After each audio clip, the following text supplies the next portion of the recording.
故事还要从1周前说起。住在高级公寓的恩静被闪电吓醒，她立刻来到主卧门口寻求妈妈大波浪的安慰，并表示房间里有奇怪的声音。然而妈妈忙着和顾客做饭，没有放在心上。就在这时，地上出现一张塔罗牌，似乎它不是这个家里的东西。第二天一大早，大波浪和高级公寓的其他妈妈们准备逛街，因为地下停车场有石棉的味道，披肩发就指使租住在普通公寓智英的妈妈去开车。大波浪提醒她小声一点，毕竟智英和恩静正在卧室里玩呢。这惹得其他妈妈有些不满意，因为高级公寓的住户向来是不跟租房户来往的。就在这时，屋里传来了孩子们的惨叫声。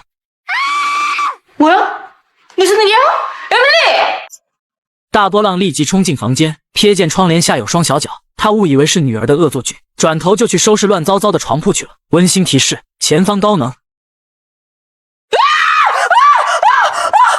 原来2个孩子商量好，用装鬼的方法吓进来的大人。大波浪警告2个孩子，他逛街回来之前必须把家里收拾干净。当大波浪离开后，恩静掏出塔罗牌质问智英，东西是不是他故意留在房间的？然而智英表示没有。他接过来一看，发现卡片上画的是女祭司，随即缓缓地讲述出了背景故事，解释寓意大波浪被人捧为了神。니네엄마네。 与此同时，智英妈在冷风中等着妈妈们，然而换来的却是讽刺。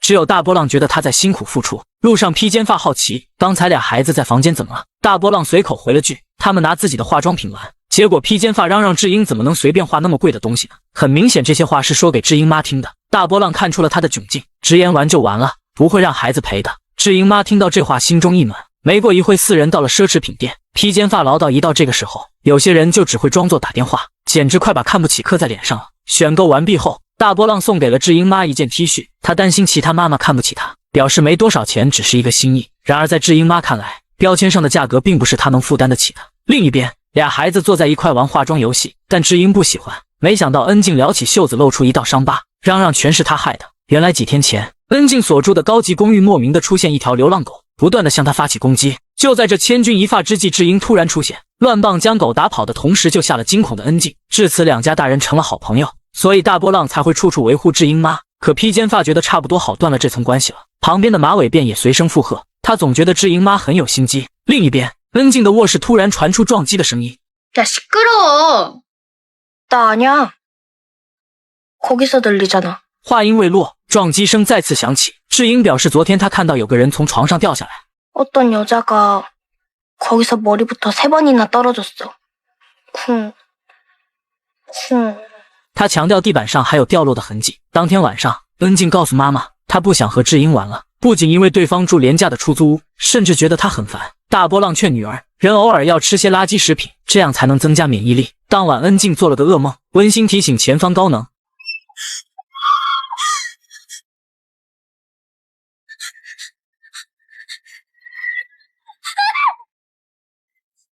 当恩静再次醒来，已经是第2天了。他想知道昨天智英说的是什么意思，怎么会有个女人掉下来呢？恩静表示他有办法可以让那个女人出现。与此同时，客厅的妈妈们正在聊天，这些人商量了一个计划，想要把智英妈排挤出去，殊不知全都被智英给听到了。此时他端了一盆水摆在地上，然后划着火柴迅速地丢了进去，紧接着嘴里不停地念动咒语，温馨提醒前方高能。 그 여자가 지금 거울을 넘어왔어. 질문 있으면 해봐. 넌 누군데? 여기서 계속 살았던 존재야. 널 아주 잘한대. 왜 바닥으로 떨어지는 건데? 잘못을 했으니까. 이 집에서 큰 실수를 했대. 어떻게 해야 그만할 건데? 글쎄. 너한테 달려있대.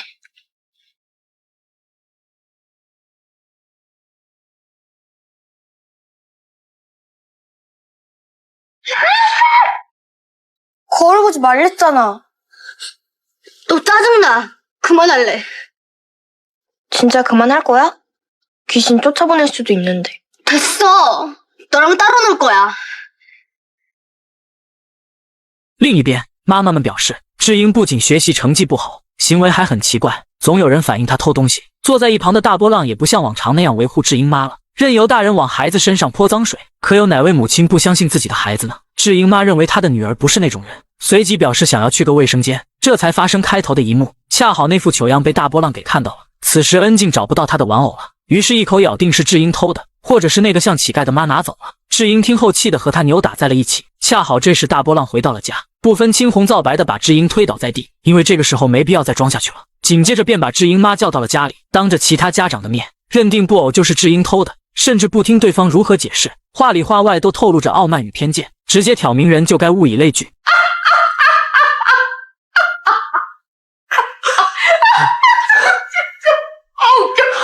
没过一会，屋里没了动静，两位妈妈走过来一看，发现大波浪被堵着嘴丢在了窗外，二人立刻上前打算把人给拉上去，却没想到智英妈出现在了身后。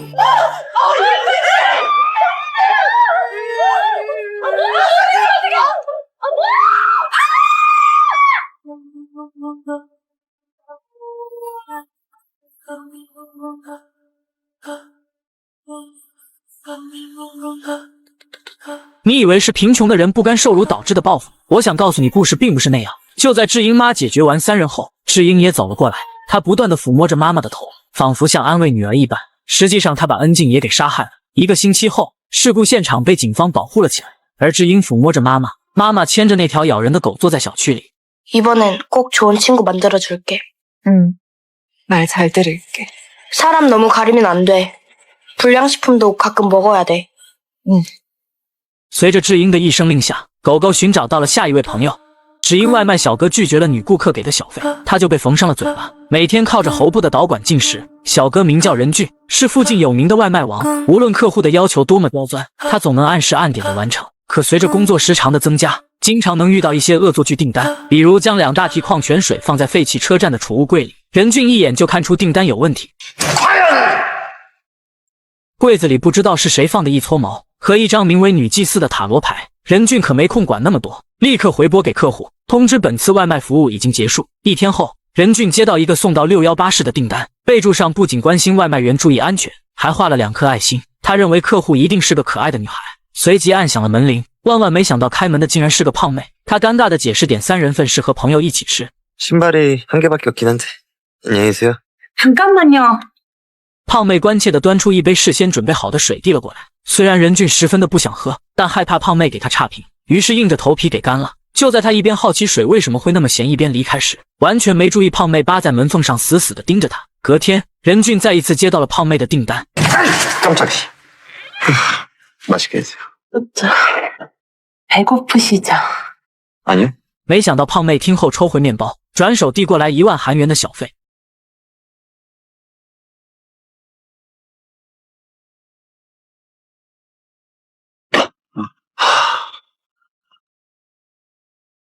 여기요.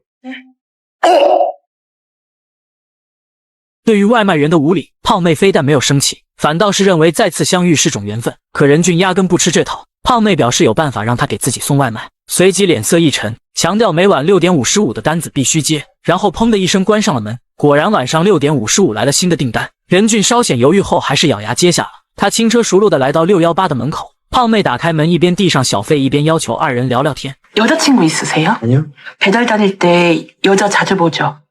혹시 옷 벗고 나오는 여자도 있어요? 任俊听后有些无语，他一把夺过胖妹手里的现金，好奇对方干嘛问这些。然而胖妹表示想确定任俊喜欢哪种类型的女孩，紧接着当着他的面刻意的撩起裙子，露出了丰腴的大腿。任俊懒得和胖妹废话，递过外卖本打算离开，没想到胖妹却敞开了心扉，透露她是个喜欢上对方就会把最好的给对方的人。这里注意胖妹的手臂上有个翅膀的刺青，以及她表示理想型是沉默寡言的帅哥。胖妹本想邀请任俊到屋里好好的做顿饭。 혹시 들어가실래요? 네? 아,